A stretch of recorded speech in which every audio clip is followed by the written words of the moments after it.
الرحمن الرحيم ولمن خاف مقام ربه جنتان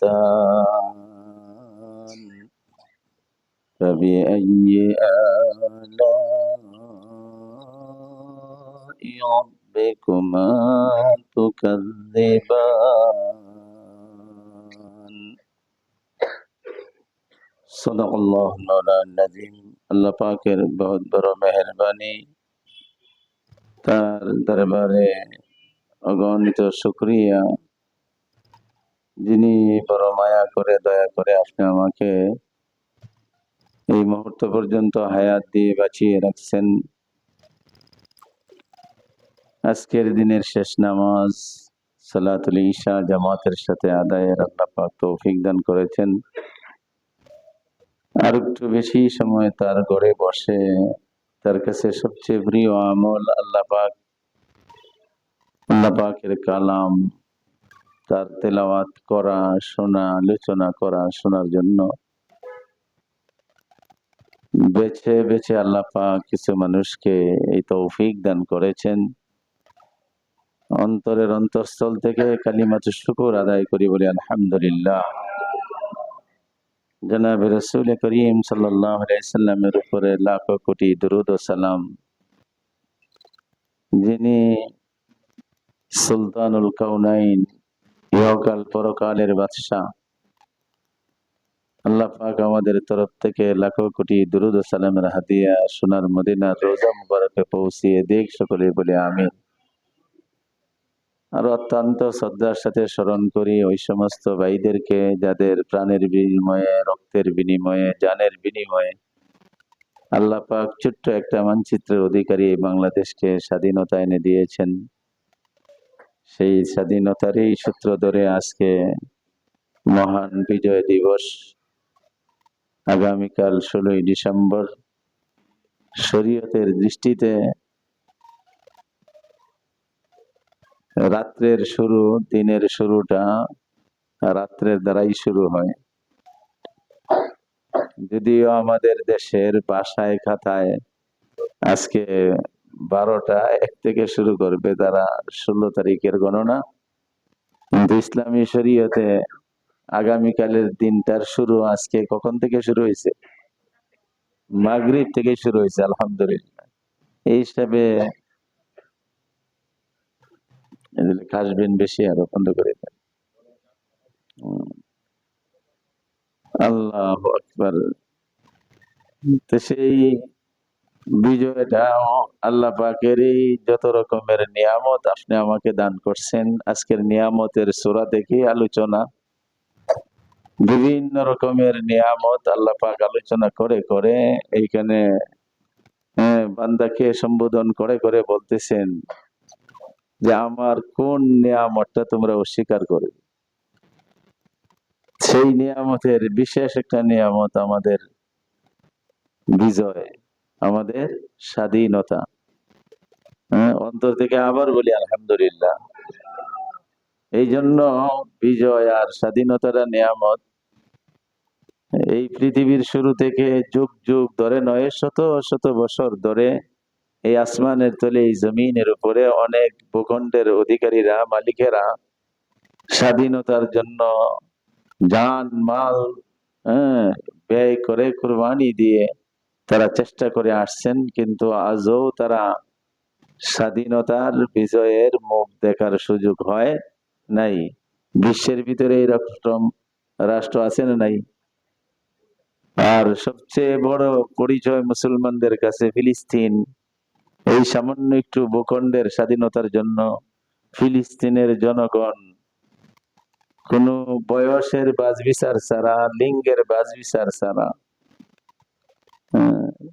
যেটা দুনিয়ার নাস্তিকদের কাছেও, বেঈমানদের কাছেও যেটা অবৈধ, দূষণীয়, নারী হত্যা, শিশু হত্যা, এইগুলি অগণিত ভাবে, অবিরাম ভাবে ফিলিস্তিনের মা বোনরা শাহাদত বরণ করতেছে, বাচ্চারা শহীদ হইতেছে।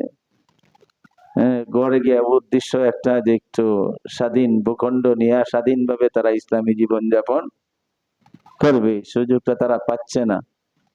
হ্যাঁ, হাজারো হাজার নয় লাখো লাখো ফিলিস্তিনি শাহাদত বরণ করতেছে এই স্বাধীনতার জন্য।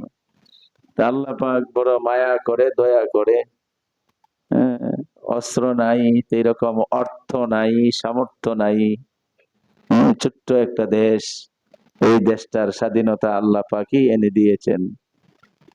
এটার জন্য শুকরিয়া আদায় করতে হবে আল্লাহর কাছে আগে, এবং ওই সমস্ত ভাইদের কাছে আমরা কৃতজ্ঞতা প্রকাশ করি যাদের প্রাণের জানের ত্যাগের বিনিময়ে স্বাধীনতার মাধ্যমে বিজয় এনে দিয়েছেন। আল্লাহ পাক তাদেরকে এই দিনে বিশেষ করে সবসময় তাদের জন্য দোয়া করা দরকার। আমরা দোয়া করেও থাকি, আজকে বিশেষভাবে তাদের আত্মার মাগফিরাত কামনা করতেছি। আল্লাহ পাক যেন তাদেরকে সম্পূর্ণভাবে ক্ষমা করে দেন, ইহকালীন পরকালীন পুরাপুরি কল্যাণ তাদেরকে নসিব করেন। আমরা সূরাতুর রহমান, জিনাতুল কুরআন, কোরআনের সবচেয়ে সৌন্দর্য সূরা, সবচেয়ে সুন্দর সূরা হইল সূরাতুর রহমান। আলহামদুলিল্লাহ বলি, আল্লাহর কালাম সবচেয়ে সুন্দর, এরপরেও বিশেষভাবে সূরা রহমানকে কোরআনের সৌন্দর্য মণ্ডিত সূরা। সেই রকম সূরা থেকে 46 আর 47 নম্বর ছোট দুইটি আয়াত তেলাওয়াত করেছি। খুব সংক্ষিপ্ত ভাবেই এই দুই আয়াতের সামনে রেখে আমরা সংক্ষিপ্ত কিছু আলোচনা করব, পরে ইনশাআল্লাহ সকলের জন্য, আমাদের দেশবাসীর জন্য, বিশেষ করে শাহাদত বরণকারীদের জন্য না দোয়া করার দরকার আছে না নাই? দোয়া করার দরকার আছে তাদের জন্য এবং আমাদের মৃত আত্মীয় স্বজনের জন্য এবং দেশের সর্বস্তরের জনগণের জন্য দোয়া করব। আল্লাহ পাক যেন যারা চলে গেছেন তাদেরকে পুরাপুরি যাবে খায়ের দান করে জান্নাতের মেহমান বানায় দেন। যারা বেঁচে আছি আমাদেরকে তাদের এই কর্মের স্রোত ধারাটা আংশিক ভাবে হলেও, সত্যটুকু হলেও, সহিটুকু হলেও গ্রহণ করে তাদেরকে অনুসরণ করে বিজয়ের সুফল ভোগ করার মতো আল্লাহ পাক নেক হায়াত দান করেন।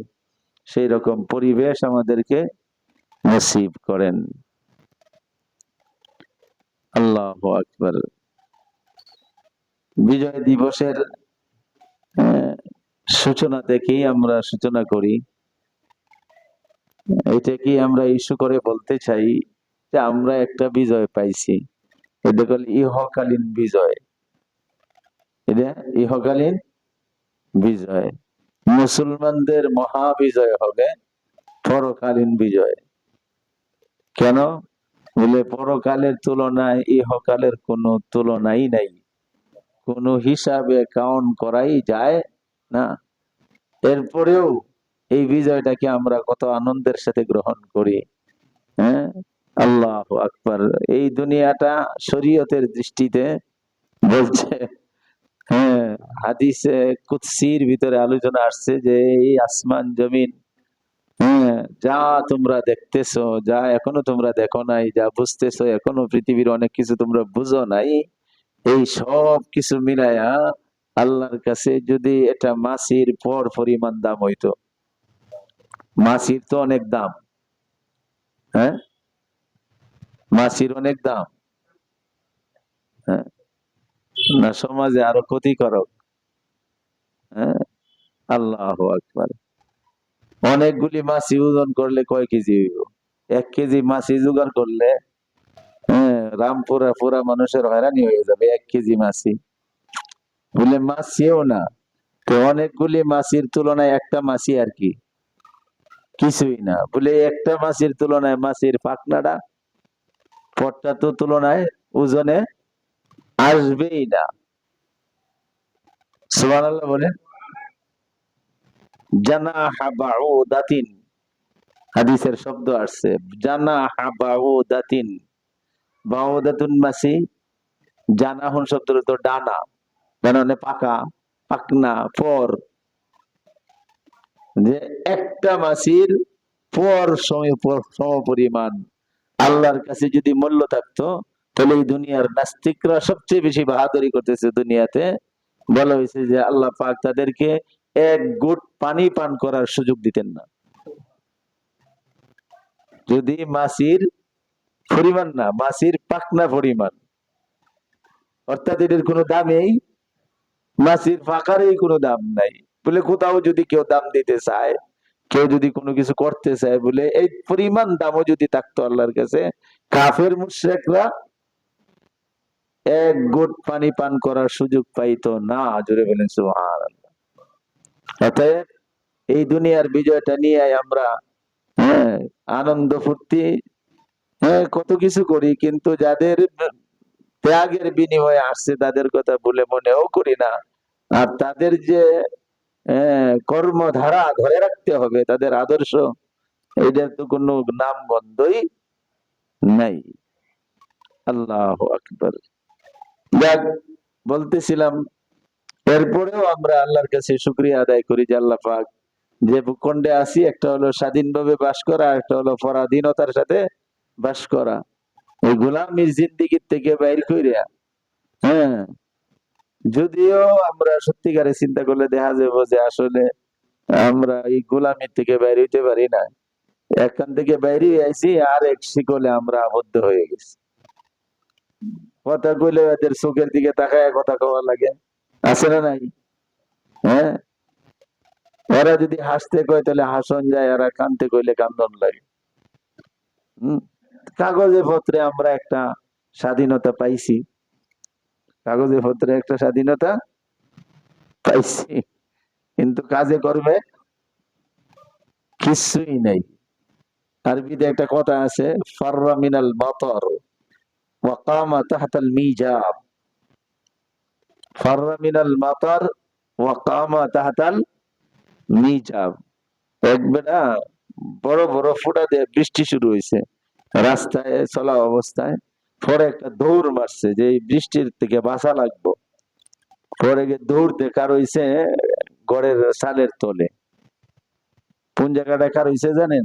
দুই ঘরের চালের পানি, দুই বাড়ির চালের পানি যাতে বাড়ির মাঝখানে না পড়ে এক মাথায় গিয়ে পড়ে, দুই বাড়িওয়ালা মিলায়া দুই চালের সাথে এটা জয়েন করে একটা টোয়াতে রাখছে, এটা ড্রেন দিয়ে রাখছে, জয়েন্ট বোল্ট দিয়া এটা ড্রেন দিয়ে রাখছে। দেখছেন না, অনেক জায়গায় আছে না যে পানিটা যেন বাড়ির মাঝখানে না পড়ে এক সাইডে গিয়ে পড়ে। এই বৃষ্টির থেকে বাঁচার জন্য ব্যক্তি দৌড় মারছে আর দাঁড়াইছে ওই ড্রেনের নিচে। দাঁড়াইছে কোথায়? দৌড় মারছে বৃষ্টির থেকে। কার হইছে ড্রেনের? আমরা পাকিস্তান থেকে স্বাধীন হয়ে আসছি, আয়া পরে শিকলটা বদলাইয়া, আগে চিকন শিকল ছিল, পরে আর একটু বড়টা আগে ছিল হাতে, এখন পায়ে হাতে শব্দের মাঝে লাগাই দিছে। বুঝছে না? তো বন্ধা, সত্যিকারের স্বাধীন যদি হইতে চাও, তাহলে দেশের স্বাধীনতা যে রকম ভাবে আল্লাহর রহমতের উপরে নির্ভরশীল, আল্লাহ পাকে দয়া করে মায়া করে তোমাদেরকে এই স্বাধীনতা এনে দিয়েছে, এইটাকে রক্ষণাবেক্ষণ করা, এটার ফল ভোগ করা, দেশের প্রত্যেকটা জনগণ নিজ নিজ জায়গা থেকে তার সুদূর প্রসারী উপকৃত হওয়া, উপকার লাভ করা, ওই মালিককেই আগে স্মরণ করতে হবে। এবং সেই মালিকের জন্য মুসলমানের জীবনের সবচেয়ে আরেকটা বড় বিজয়, মহা বিজয়, যে বুঝে আর কোনো তুলনা নাই, সেইখানে বিজয় পাইলে আর কেউ কিছু এটারে বেদখল দেওয়ার সুযোগ নাই। শৃঙ্খল মুক্ত হইলে আরেকবার শৃঙ্খল ফরানোর সুযোগ নাই। সেই বিজয়টা আসবে পরকালের বিজয়, ঈমান আমলের মাধ্যমে। যে লোকটা জাহান্নাম থেকে বেঁচে যাবে, আল্লাহ পাক তার জন্যই মহা বিজয় দান করে জান্নাতের মালিক বানায় দিবেন। এই দুনিয়ার স্বাধীনতার জন্য অস্ত্র, সম্পদ, অর্থ, এরপরে ব্রেইন, বিভিন্ন রকমের কর্মসূচি আছে। বলে মহা বিজয় পাওয়ার জন্য, পরকালের সবচেয়ে বড় বিজয়টা পাওয়ার জন্য বড় অস্ত্রটার নাম কি? হ্যাঁ, এরকম রাইফেল, এলএমজি, হ্যাঁ এই বন্দুক টন্দুক, এই কি আখিরাতের মহা বিজয় পাওয়া যাবে? হ্যাঁ, সেই কি মহা বিজয়ের পাওয়ার জন্য বড় অস্ত্রটার নাম কি? বড় হাতিয়ারের নাম কি? আল্লাহ পাক ছোট্ট করে আয়াতের ভিতরে ঘোষণা করে দিছে, মহাবিজয় পেয়ে যারা জান্নাতে যাবা তাদের বড় একটা অস্ত্রের নাম হলো তাকওয়া, আল্লাহ পাকের ভয়। জুড়ে বলেন সুবহানাল্লাহ। কি নাম, কি নাম, কি নাম? তাকওয়া, আল্লাহ পাকের ভয়, আল্লাহ পাকের ভয়, আল্লাহ পাকের ভয়। বলে আল্লাহ পাককে যদি সত্যিকারের ভয় করতে পারো, সেই ভয় হলো তোমার আখিরাতের বিজয়ের সবচেয়ে বড় চাবিকাঠি, সবচেয়ে বড় অস্ত্র, সবচেয়ে বড় হাতিয়ার। সেই ভয়ের দ্বারা কি হয়? বলে দুনিয়াতে দেখো, একজন ম্যানেজার বা মালিকের ভয়ে তার অধীনস্থ কর্মচারীরা তার ডিউটি নেয়া ব্যস্তরা সঠিকভাবে কি করতে থাকে, পালন করতে থাকে, যে মালিক ম্যানেজার আমাকে কি বলবে।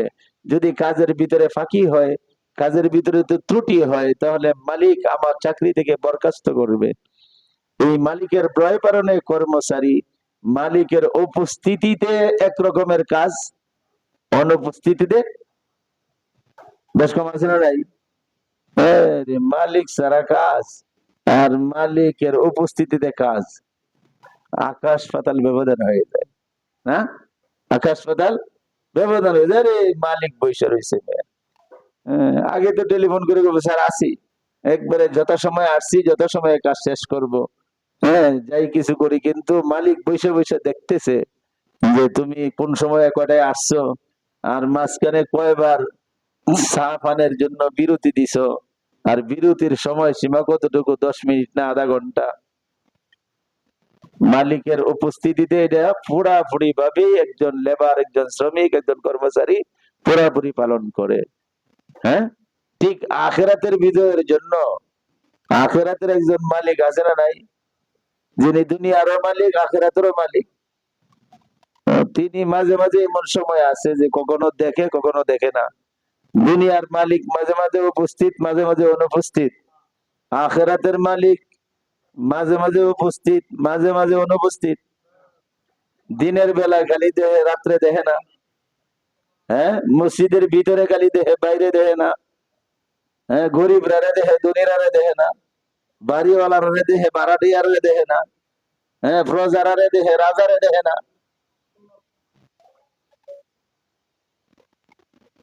তাহলে এখানে আল্লাহ পাক জানাইতে চায়, দুনিয়ার কর্মচারী লেবাররা মালিকের ভয়ে আর ম্যানেজারের ভয়ে কাজের ভিতরে ফাঁকি দেয় না। মনে করে, মনে মনে চিন্তা করে মালিক তো তাকায় রইছে, দেখতেছে। আল্লাহ পাক ডাক দিয়া বলতেছেন, বান্দারা, দুনিয়ার মালিক কখনো দেখে, কখনো দেখে না। দুনিয়ার ম্যানেজার কখনো দেখে, কখনো দেখে না। আমি তোমার এমন মালিক, আমি তোমার এমন রব, এরম পালন কর্তা, এমন মালিক রে, একটা সেকেন্ডেও আমাকে ফাঁকি দেওয়া সম্ভব না। আমি তো সব সময় দেখি। মালিক দেখতেছে, মনে করে যদি কাফের ভিতরে, কাজের ভিতরে ফাঁকি না দাও, আমি আল্লাহ পাক সব কিছুর মালিক, তোমার বানানেওয়ালা, তোমার রিজিক দাতা, সুখের মালিক, দুঃখের মালিক, হায়াতের মালিক, মৌতের মালিক, একটা মুহূর্ত তুমি আমাকে বলতে পারো না। আমি তোমাকে একটা মুহূর্তের জন্য ভুলি না, একটা মুহূর্ত আমাকে ফাঁকি দেওয়ার সুযোগ নাই। আল্লাহ পাক ডাক দিয়ে বলে, ও দুনিয়ার বান্দারা, যারা আমাকে এইভাবে বিশ্বাস করো, আমি তোমাকে শয়নে স্বপনে, একা একই লোকালয়ে, দিনে রাত্রে, ঘরের ভিতরে বাহিরে, একা একা, বন্ধু বান্ধবের সাথে, সব সময় আমি তোমাকে দেখতেছি। এই চিন্তা করে দুনিয়ার যে সমস্ত বান্দারা, যে সমস্ত যুবকরা নিজেকে গুনাহ থেকে বিরত রাখে, খারাপ কাজ থেকে হেফাজত থাকে, অন্যায় থেকে বিরত থাকে, মিথ্যা কথা বলে না, সুদের ব্যবসা করে না, ঘুষ সুদের লেনা দেনা যাদের নাই, বলে যখন এই তারা মিথ্যা বলতে চায়, চিন্তা করে আমার মাওলা আমাকে দেখতেছে। সুদের লেনা দেনা যখন করে, চিন্তা করে আমার মাওলা আমাকে দেখতেছে। কথা ঠিক না ঠিক? মিথ্যা কথা বলার সময় চিন্তা করে আমার মালিক আমাকে দেখতেছে, শুনতেছে। মিথ্যা কথা বলা যাবে না, অন্যায় ভাবে কাহারও সম্পদ আত্মসাৎ করা যাবে না। সুদ আর ঘুষের লেনা দেনা যতই গোপনে করুক, পৃথিবীর মালিকের চেয়ে, ম্যানেজারের চেয়ে, অফিসের বসের চেয়ে আশপাশের মানুষ হয়তো একটু চুপে এসারে করতে পারে, তাদের আড়াল দিতে পারে, কিন্তু আমি আল্লাহকে তো আড়াল দেওয়ার কোনো সুযোগ নাই। আড়াল করার সুযোগ আছে? এই চিন্তা করে যারা গুনাহ থেকে বেঁচে থেকে আখিরাতে আল্লাহ পাকের সম্মুখে একদিন দাঁড়াইতে হবে, সেই দিন জীবনের সমস্ত কর্মসূচি আল্লাহর কাছে পেশ করতে হবে। আল্লাহ পাক দেখে দেখে একটা টু দা পয়েন্ট পয়েন্ট করে করে আমার কাছ থেকে এর হিসাব নিবেন, আর বলবে যে বান্দা আমি তো তোমার সব দেখছি। এই চিন্তা করে, এই ভয় করে যারা গুনাহ থেকে নিজেকে রক্ষা করে, নিজেকে হেফাজত করে, বেপরদায় চলে না, চোখকে খারাপ কাজে লাগায় না, খারাপ জিনিস দেখে না, খারাপ জিনিস শুনে না, অন্যায় ভাবে কাহারো সম্পদ নষ্ট করে না, কাহারোর সাথে বেয়াদবি করে না, মুরব্বীদের হক নষ্ট করে না, ছোটদেরকে অন্যায় ভাবে শাসন করে না। আল্লাহ পাক বলতেছে, বন্দারা আমি তোমারে এমন বিজয় দিব, এমন বিজয় দিব, যে বিজয়ের মাধ্যমে তোমরা দুনিয়াতে একটা স্বাধীনতার দেশ পাইছো, মানচিত্র পাইছো। আমি ওই সমস্ত আমার ভয়ে ভীত বান্দাদেরকে, আমার ভয়ে ভীত হয়ে গুনাহ ছাড়নেওয়ালা বান্দাদেরকে, যুবকদেরকে, যুবতীদেরকে আমি আখিরাতের জন্য 2টা জান্নাতের পুরস্কার রাখছি। জান্নাত কয়টা? 2টা। সুবহানাল্লাহ বলে। একটা জান্নাতে যদি এই দুনিয়ার 10টা দুনিয়ার সমান হয়, কেউ বলে দুনিয়ার 10টা আর একটা 11টা, এই দুনিয়ার 11টা দুনিয়ার সমান হবে একটা জান্নাত। আল্লাহর ভয়ে ভীত হয়ে যারা গুনাহ থেকে বেঁচে থাকে, আল্লাহর সামনে দাঁড়াইতে হবে এই দিনকে যারা ভয় করে, অন্যায় থেকে বেঁচে থাকে, আল্লাহ পাক নিজে বলতেছেন আমি তাদেরকে 2টা জান্নাত দান করব। কয়টা জান্নাত? ওয়ালিমান খাফা, ওই ব্যক্তির জন্য রয়েছে, আয়াতের অর্থটা মনে রাখেন, ওয়ালিমান, ওই ব্যক্তির জন্য রয়েছে। কোন ব্যক্তি? কয় খাফা, যে ভয়ে ভীত। কিসের ভয়? মাকাম রাব্বিহি, আল্লাহর সামনে দণ্ডায়মান হওয়ার ভয়ে ভীত। আল্লাহর সামনে দণ্ডায়মান হয়ে আল্লাহর সামনে হাজিরা দিয়ে, হ্যাঁ, একদিন নিজের কর্মসূচি পেশ করতে হবে, এই ভয়ে যে ব্যক্তি ভীত, যারা ভীত, জান্নাতান, জান্নাতুন শব্দের অর্থ একটা জান্নাত, আর এখানে বলতে জান্নাতান মানে 2টা জান্নাত। জুড়ে বলেন সুবহানাল্লাহ। কয়টা জান্নাত? 2টা জান্নাত। কাজটা কি? আল্লাহর ভয়, কখনো কখনো সব সময়, হ্যাঁ, আল্লাহর ভয়ে যেভাবে ভীত হয়ে নামাজ পড়ে, আল্লাহর ভয়ে ভীত হয়ে মিথ্যা ছাড়ে, আল্লাহর ভয়ে ভীত হয়ে যেভাবে রোজা রাখে, আল্লাহর ভয়ে ভীত হয়ে সে সুদের ব্যবসা ছাড়ে, আল্লাহর ভয়ে ভীত হইয়া যেভাবে সে দান সদকা করে, ঠিক আল্লাহর ভয়ে ভীত হইয়া নিজের শরীরের ফেসটাকে নবীর সাথে মিলায়া রাখে। আছে না? হ্যাঁ, যারা আল্লাহকে সত্যিকারে ভয় করে তারা দাড়ি কাটতে, নামাজ ছাড়তে, সুদ খাইতে, মিথ্যা বলতে, বেপরদায় চলতে পারে না। এই যে আল্লাহর সামনে দণ্ডায়মান হওয়ার ভয়ে যারা ভীত, তাদের জন্য আমি 2টা জান্নাত রাখছি। কয়টা জান্নাত? 2টা জান্নাত। সুবহানাল্লাহ, সুবহানাল্লাহ।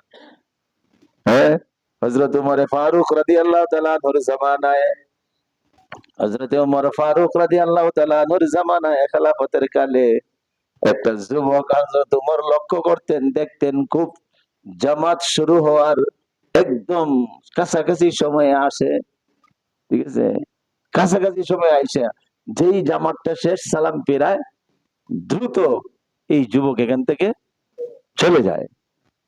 আল্লাহু আকবার।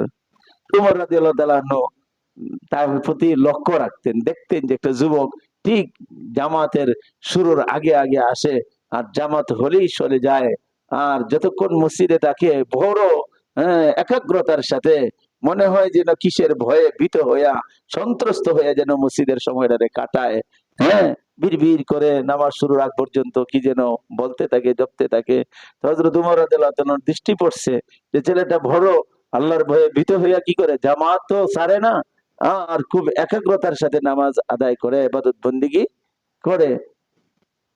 হঠাৎ করে একদিন হযরত উমর রাদিয়াল্লাহু তাআলা আনহু লক্ষ্য করে দেখলেন যে এই ছেলেটা নাই মসজিদে, জোহরে নাই মনে করেন, হ্যাঁ, আল্লাহু আকবার, জোহরে নাই, আসরে নাই, ফজরে নাই, ইশায় নাই, মাগরিবে নাই, হ্যাঁ। সারাদিন যখন পার হয়ে গেছে, যুবকটারে দেখে না, কিন্তু নিয়মতান্ত্রিক ভাবে আসে, নিয়মতান্ত্রিক ভাবেই মসজিদে যাতায়াত করে, অন্যায় মনের মধ্যে দাগ কাটবে না। হঠাৎ করে নিয়মিত মুসল্লি যারা, হ্যাঁ, দেখা যায় যারা পরস্পরে একসাথে নামাজ পড়ে মসজিদে ঢুকতেছে বাইরিতেছে, মাঝখানে কয়েকদিন না দেখলে যে ভাই ওই লোকটারে তো দেখি না, হয় না এরকম, এরে তো দেখি না, বা এক সপ্তাহ পরে দেখা হয়েছে ভাই গত পুরা সপ্তাহে তো আপনারে পাইলাম না, ঘটনা কি, খোঁজখবর নেই। হযরত ওমর রাদিয়াল্লাহু তাআলা আনহু সাহাবাদেরকে জিজ্ঞাসা করলেন যে এনো একটা যুবক নামাজ পড়তো, এখানে তো কয়েকদিন ধরে দেখি না মনে হয়, হ্যাঁ, সারাদিন তো তারে দেখলাম না, ঘটনা কি? হ্যাঁ, আল্লাহু আকবার। অন্য মানুষও সঠিকভাবে কিছু বলতে পারতেছে না, কেউ খালি বলতে পারছে যে যুবকের বাসা কোনটা, রাস্তা কোনটা, কয়েকজনে বলতে পারছে যে ওই পাড়ায়, এই মাথায় থাকে, এরকম বলছে বলে চলো দেখি, হয়তো অসুস্থ, না হলে আসতে পারে না কেন, হ্যাঁ, একটু খবর নেই। যে হযরত খলিফাতুল মুসলিমিন আমিরুল মুমিনিন হযরত উমর ফারুক রাদিয়াল্লাহু তাআলা আনহু, হ্যাঁ রে, অর্ধেকটা পৃথিবীর শাসক, ইসলামী রাষ্ট্রের পরিচালক, বাদশাহ হযরত উমর ফারুক রাদিয়াল্লাহু তাআলা আনহু, হ্যাঁ, দেখা যাচ্ছে একটা লোক মসজিদে আসে না, হ্যাঁ, কেন আসে না তাকে দেখার জন্য রওনা হয়েছে প্রেসিডেন্ট। সুবহানাল্লাহি ওয়া বিহামদিহি, সুবহানাল্লাহিল আযীম। আরে এরা তো এমন প্রেসিডেন্ট, আল্লাহু আকবার। বাইতুল মুকাদ্দাস, এই যে ফিলিস্তিনের কথা বললাম, এই বাইতুল মুকাদ্দাস হযরত উমর তার আহ, রাখাল সহ, খাদেম সহ, কেয়ারটেকার সহ রওনা হয়েছেন। উটের উপরেই একমাত্র যাত্রার, হ্যাঁ, উট দিয়ে যাওয়া আসা, কিন্তু মরুভূমির তপ্ত বালুর উপরে হাট চলা, রাস্তা চলা বড় কঠিন, হ্যাঁ, পায়ের পুত্রে ফুসকা পড়ে যায় বালির গরমে। হযরত উমর ভিতরে বলতেছিল, বৃত্ত, তুমি বৃত্ত হয়েছে বলেই তুমি সব সময় হাইটে যাইবা আর আমি উঠের উপরে বসা থাকবো, এটা সম্ভব না। বলে স্যার আমার কোনো অসুবিধা নাই, আমার অভ্যাস আছে, আমি চলতে পারবো। বলে অভ্যাস যতই থাকুক তুমিও তো মানুষ, অতএব চলো আমরা বাড়ি বাড়ি করি, কিছুক্ষণ আমি উঠের উপরে থাকবো আর কিছুক্ষণ তুমি উঠের উপরে থাকবা, কিছুক্ষণ উঠের লাগামের দড়ি তোমার হাতে থাকবে আর কিছুক্ষণ আমি উমরের হাতে থাকবে। আরে বৃত্তের চোখে পানি, হুজুর কি বলেন, সর্বনাশের কথা আপনি, আমিরুল মুমিনিন খলিফাতুল মুসলিমিন, অর্ধেকটা পৃথিবীর বাদশা, আপনি উটের লাগাম ধরে হাঁটবেন আর আমি একজন রাখাল, আমি একজন কেয়ারটেকার, লেবার, আমি উটের উপরে থাকবো, হুজুর সহ্য করতে পারবো না হুজুর। বলে না, তোমার সহ্য করতেই হবে। লাস্টে উমরের ধমক, হ্যাঁ, শয়তান কাছে আইতো না ডরায়া, লাস্টে রাজি হয়েছে, হুজুর করেন। বাড়ি বাড়ি করে কিছুক্ষণ উমর উটের উপরে আর সেই রাখালের হাতে উটের লাগাম আর দড়ি হাতে, কিছুক্ষণ পরেই খলিফা লামেন ওই চাকরকে বসায় উঠো উপরে উপরে, উটের লাগামের দড়ি বাদশার হাতে। হ্যাঁ, সারা পৃথিবী চ্যালেঞ্জ করেও এইরকম শাসক খুঁজে পাওয়া যাবে না। আহারে, আল্লাহু আকবার, আল্লাহু আকবার। ঘটনাক্রমে যখন বাইতুল মুকাদ্দাসের কাছাকাছি আসছে, বাড়িতে ভরে গেছে উল্টা, বাড়ি উল্টা, বুঝছেন?